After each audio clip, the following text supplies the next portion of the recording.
Alignment and ball position are pretty straightforward, so let's keep this simple. I'd start by putting the club face in, pointing at the target, and this establishes what we call our ball to target line. From there, I can place my feet in, trying to get the line across my toes so that's parallel with that ball to target line. My hips will also be parallel, and so will my shoulders.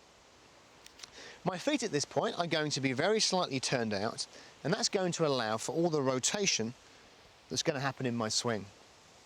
If the feet are too square on, then we're going to be largely restricted in our movements.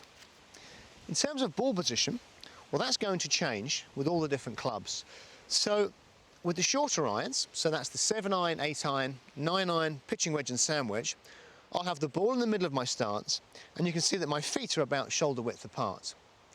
As the clubs get longer, the ball's going to move incrementally forwards in my stance, and my stance is going to start to get slightly wider.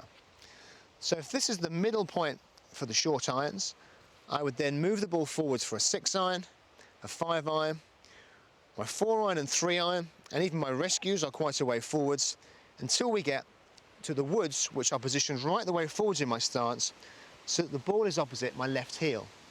You can see by this point my stance has actually got so wide that my feet are outside my shoulders.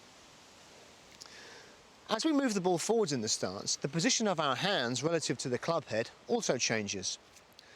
So a good way to think about this is to try and create a straight line from the club head up through your hands and towards your left shoulder. When the ball's in the middle of my stance, that means my hands are some way in front of the ball.